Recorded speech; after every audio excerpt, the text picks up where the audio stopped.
Doctor विजय पाटिल साहब, हम आपसे जानना चाहेंगे अगले 3 माह में जो कृषि कार्य और ख़ास तौर पर पशुपालन के संबंध में आपके गाइडलाइंस हैं, मार्गदर्शन है, उस बारे में जुलाई, अगस्त और सितंबर 2025 के लिए। जुलाई माह में हम मतलब कि जो है कि अपने पशुपालकों को जो मौसमी वर्षा ऋतु में होने वाली बीमारियां या वर्षा ऋतु में पशुओं का रखरखाव किस तरीके से किया जाना है उसके ऊपर चर्चा कर सकते हैं। जी। इसके अलावा जो है जुलाई माह में चारा की कौन सी फसलें हमको लेनी चाहिए और इस विषय पे चर्चा कर सकते हैं। इसी तरीके से अगस्त माह में हमारे यहाँ पे मुंहखुरी रोग नियंत्रण कार्यक्रम जो भारत शासन का एक महत्वपूर्ण कार्यक्रम है, उसके अंतर्गत वृहद टीकाकरण कार्यक्रम पूरे जिले भर में चलाया जाएगा। तो मुंहखुरी रोग से संबंधित जो उसका मतलब कि क्या लक्षण होते हैं और क्या क्या उसमें रोकथाम के लिए हमको करना चाहिए और टीकाकरण करने से पशुपालकों को क्या फ़ायदा होगा, इसके विषय में हम उनको जानकारी अगस्त माह में हम उपलब्ध करा सकते हैं। इसी प्रकार सितंबर माह में चूँकि वर्षा समाप्ति की ओर होती है और उस समय जब मौसम परिवर्तन होता है तो मौसम परिवर्तन की स्थिति में हमारे पशुपालकों को कुछ समस्याओं का सामना करना पड़ता है। तो उस समय जैसे चारा के विषय में क्राइसिस हो सकती है, तो उस सब का व्यवस्थाएं कैसे होनी चाहिए, इस विषय में हम चर्चा कर सकते हैं। और कुछ हम आपसे जो हमारे मुलाकात या भेंटवार्ता के लिए विशेषज्ञ वैज्ञानिकों की आवश्यकता होती है, सफल कृषकों की, उसके बारे में भी जानकारी चाहेंगे जो आप अनुशंसा दें। जैसा कि हमारे यहाँ पे पशु चिकित्सक लगभग हर विकास खंड और जिला स्तर पर उपलब्ध हैं।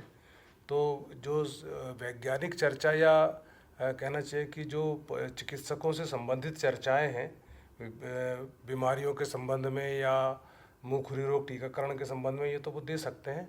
और कुछ उन्नत पशुपालक जो बहुत अच्छा पशुपालन का कार्य कर रहे हैं और जिनको बहुत काफ़ी अच्छा अनुभव है, उनकी सूची भी हम आपको उपलब्ध करा सकते हैं ताकि आप जो है उनसे वार्ता करके और हमारे पशुपालकों को उनके अनुभव शेयर कर सकते हैं। जी। तो अपने बैतूल ज़िले में मुख्य रूप से पशुपालन के क्षेत्र में किन किन पशुओं पर काम ज़्यादा हो रहा है? देखिए, जो हमारा मुल्ताई का क्षेत्र है और उससे लगा हुआ पट्टन विकासखंड पट्टन और आमला का जो क्षेत्र है, बैतूल के कुछ भाग हैं और चिचोली के प्रॉपर चिचोली के आसपास का क्षेत्र है, यहाँ पे हमारा डेयरी का काम बहुत अच्छा हो रहा है। जो दुधारू पशुपालन है, गाय और भैंस का जो पशुपालन है वो अच्छा हो रहा है।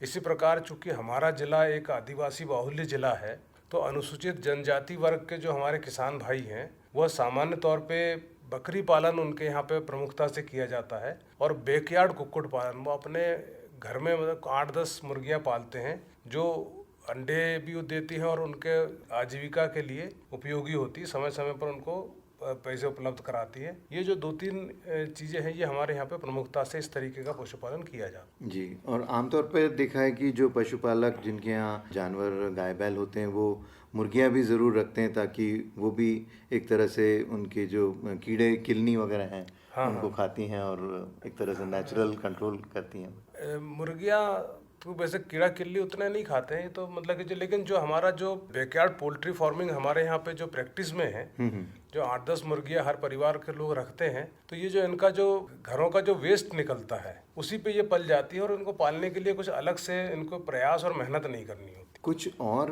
नए दिशा जिसमें कि बैतूल के कृषक आगे बढ़ सकते हैं पशुपालन में ही, या कुछ नए विचार जो आप देना चाहें? जैसे अभी मैंने आपको बताया कि भारत शासन का एक बड़ा महत्वपूर्ण प्रोग्राम चल रहा है। इसमें 3 प्रोग्राम के बारे में बताता हूँ। एक NADCP है, national animal disease control programme, जैसे राष्ट्रीय पशु रोग नियंत्रण कार्यक्रम। इस कार्यक्रम के अंतर्गत हम गौवंशीय और भैंसवंशीय पशुओं में एक तो मुंहखुरी रोग का और दूसरा एक ब्रुसेल्ला बीमारी होती है, जिसके अंतर्गत जब ये बीमारी होती है तो जो हमारी गाय और भैंसें होती है ये एडवांस स्टेज में जब ये गर्भित होती हैं तो ये इनका गर्भपात हो जाता है और इससे हमारे किसान भाइयों को बहुत नुकसान होता है। तो इसकी रोकथाम के लिए भी एक प्रोग्राम भारत शासन चला रहा है, इसके नियंत्रण के लिए भी। तो ये पशु रोग नियंत्रण कार्यक्रम में इनके 2 बीमारियों की रोकथाम, मुखुरी रोग और ब्रुसेल्ला। जी। इसी प्रकार बकरियों में एक बहुत महत्वपूर्ण बीमारी है पीपीआर, जिसमें मृत्यु दर बहुत अधिक होती है।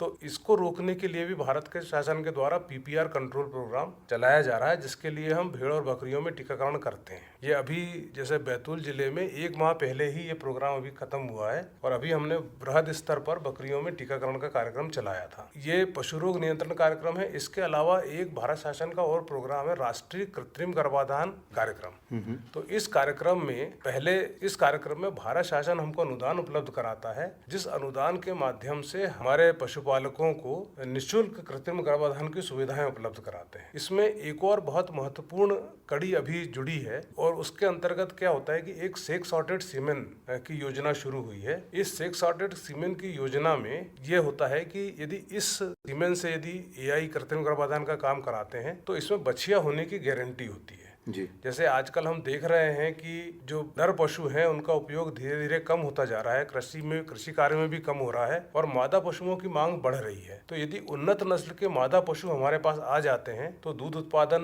में वृद्धि होगी और किसानों को फायदा भी होगा। तो इस चीज को दृष्टिगत रखते हुए सेक्स सॉर्टेड सीमेन की योजना लाई गई है। इस सीमेन का यूज करने से, इस सीमेन का उपयोग करने से जो है केवल मादा पशु ही उत्पन्न होते हैं। 95 to 98% इसका अभी वो आ रहा है कि 95 से 98% मादा पशु हो रहे हैं। तो ये एक अच्छी योजना है और ये सीमेन जो है ये निःशुल्क नहीं है जी। यह वीर्य निःशुल्क उपलब्ध नहीं होता। इसके लिए हमारे किसान भाइयों को 100 रुपए व्यय करना होता है और ये अनुदानित है। इसका मूल्य लगभग 1800 रुपए के आसपास आता है और उस बाकी का जो है सरकार वहन करती है और 100 रुपए हमको पशुपालकों को इसके ऊपर खर्च करना होता है। जी। एक आपने पशुचारे की भी बात बताई थी, तो क्या कुछ इस तरह भी लोग नवाचार कर सकते हैं कि वो पशुचारा बाद में बिकने के लिए या उसको संरक्षित करके पैकेट फूड के रूप में इसी प्रकार जो है एक भारत शासन की और महत्वपूर्ण योजना है जी, जिसमें हम मतलब कि जो हमारे पशुपालकों को ऋण उपलब्ध कराते हैं। इसमें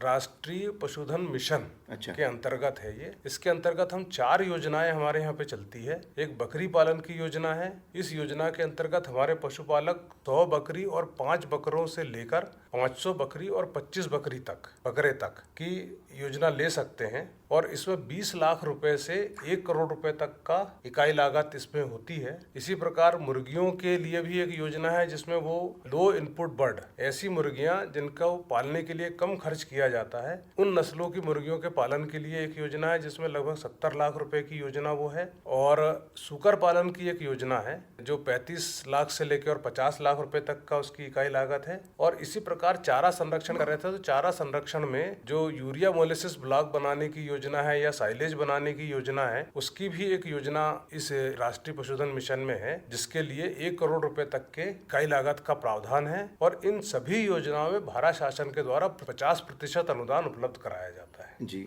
और इस तरह के जो नए कार्यक्रम हैं जिसमें कि वो कुछ फूड प्रोडक्ट्स का निर्माण कर सकते हैं, तो क्या किसी तरह का प्रशिक्षण या मार्गदर्शन भी है उनके लिए उपलब्ध? जी, इसके लिए जो है हमारे जो संस्थाएं हैं वो 3 दिवसीय प्रशिक्षण आयोजित करती है। यह प्रशिक्षण सशुल्क होता है। यह प्रशिक्षण प्राप्त करना अनिवार्य भी है योजना का लाभ लेने से पहले और इसके लिए हितग्राही को 3000 रुपए का व्यय आता है। अच्छा, काफ़ी सारी जानकारियां हैं। एक जो पशुपालन विभाग है वो किसानों के बीच किस तरह से सफलतापूर्वक इन योजनाओं को ले जा रहा है और किस तरह से किसान इनका लाभ ले सकते हैं और अपने पशुओं का समय पर टीकाकरण और उनका ध्यान रखकर उत्पादन बढ़ा सकते हैं। ये सारी जानकारियां हम अपने कार्यक्रम में शामिल कर रहे हैं।